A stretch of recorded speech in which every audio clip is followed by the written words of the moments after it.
First things first, got to drain those air tanks. Sorry about the beeping, but yeah, drain your air tanks out first things first. All right, we're on the right-hand side, aka passenger side of the truck. There's what we're after right there. As you can see, mine has been a minute since it's been changed. Okay, so I stopped by Harbor Freight the other day, grabbed this chain wrench here. It's usually in the plumbing section. That's where I found it. I had to look real hard for it.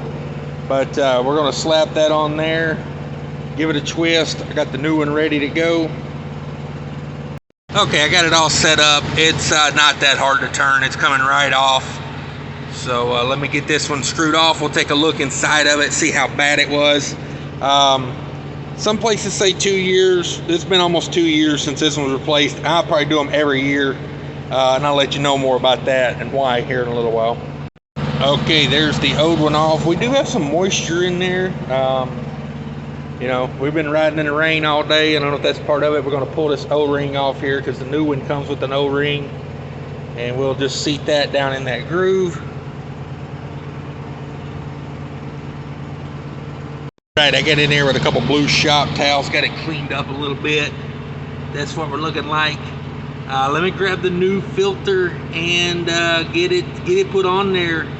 All right, there's the two side-by-side comparison. I think it was definitely time to get this thing out of here and get it changed up. All right, I got that one on hand tight. Yeah, really doesn't want to move anymore. I'll put the wrench back to it. And we'll put it about a half a turn here.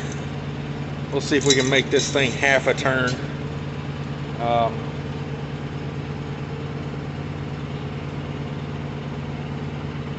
That's pretty darn tight right there. I think we'll call it right there. Here's the pro tip. Here's the pro tip of the project.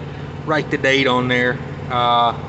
Let's see, it's 5/21. There you go, so you know when that's been done. And that's it. Now let's talk about the economics of this thing. All right, thanks everybody. Try not to rip me apart too hard in the comments down there. You know, I'm not a repair guy. I don't claim to be a repair guy. I'm just trying to remind you and show you how easy some of these little repairs are.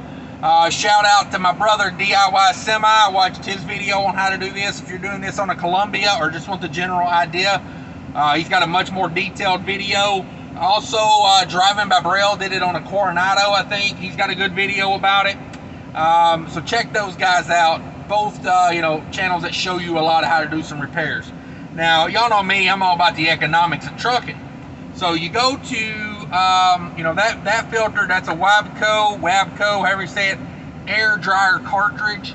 That is the part number R950068A. It's a System Saver 1200 series premium oil coalescing. Coalescing is, I think, how you say that. So what that is that's going to trap all the oil and moisture that gets through your air compressor. That's going to catch it before it goes into your air system. That's very important if you have an auto shift transmission, an automated manual transmission. They are pneumatically controlled. Your clutch is pneumatically controlled. You do not want moisture getting into that system. Very important you change that filter. I should have changed that one sooner, but here we are now, like I said, so it's done. So, the economics of that.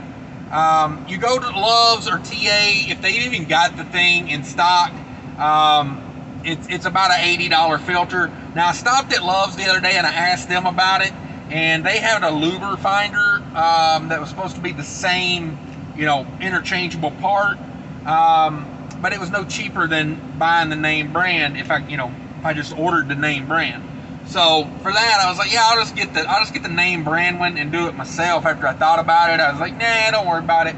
So, and they would charge you about a half-hour labor, I would say. I don't know for sure, but I would say that's at least going to be a half-hour labor to do that one little job. Just because they got to get tools out, they got to put tools up. They got shop supplies. I mean, have you ever got a shop bill that didn't have shop supplies on it? And I know there's going to be that one guy down in the comments. I like shop supplies. Shop supplies are great. No, they're not. They're horrible. Horrible reason to charge you for shop supplies. But anyway, if you want to defend them in the comments, feel free. Feel free. I probably won't argue with you, but if you want to state your case for shop supplies, you go right ahead down there in the comment section. So you're looking at $80 for a filter, half-hour labor. Let's say they've cut you a deal, $100 an hour for labor, half and half, $50. You're at $130. You know, you're at $130 plus tax. Let's say 10% tax. So now you're at $143. They didn't ding you for shop supplies or anything. So, you know, you're going to be $150 in on that. So I found that one on eBay for $40. Still in the wrapper. The box was crushed in, though. I don't care. It's a metal filter. The cardboard box means nothing to me. Filter was perfectly fine. I inspected it as soon as I got it to make sure it wasn't dinged or dented or nothing. Nothing wrong with it. Paid $40 for it. Paid $15.50 for shipping out the door. Everything considered, tax and all. I paid $59.95 for that. Paid $60 basically. So, you know, let's ballpark says save myself $100 on a 10-minute job. I mean, literally it took me 5 minutes to drain the air tanks. And it, you know, with my handy dandy wrench I got at Harbor Freight, nothing. I mean, it took a quarter of a turn with the wrench to get it loose. Backed it off by hand. Took a couple shop towels, cleaned everything up in there really good. New O-ring, spun the new one on. You know, third of a turn with the wrench. And this is a 19-inch. What is that called? A locking chain clamp. Sorry, it's bleeding in from the back. It's written on the back. But yeah, this thing, $10 at Harbor Freight. You can get these online. Super easy to work with. Pretty easy to figure out. Put the thing right back on. Save like $100 on a 10-minute job. Definitely worth the effort. Definitely one of those jobs, especially on my Cascadia. Man, that thing is like way out there in the open. You know, it's right in front of the passenger side tire, in between the bumper and the tire. I mean, it's like right there. It's so easy to get to. I got a 2016 Cascadia with a DD15. You know, just go out there. If you've got one, you want to change it yourself. You know, get yourself a filter and some pliers, and you're all but done, really. You are. So you may need to get a different type of filter. Obviously, get the filter that fits your truck. But even if I ordered it from like Amazon or Fleet Pride, I was seeing them in like that $75 to $80 range, basically what the truck stop was charging. A very important filter. Like I said, you know, that I marked the date on there, so we'll change that out every year from here on out. Especially if I can get them at that price. You know, $60 is nothing to protect your air system. So anyway, appreciate everybody hanging in with me and watching this. I don't know if I'll do more videos like this. I don't know. You guys let me know what you think. Leave me some comments. I always appreciate the comments. And check out the description below. Mud Flap is down there. Help save on some fuel if you want to save more money.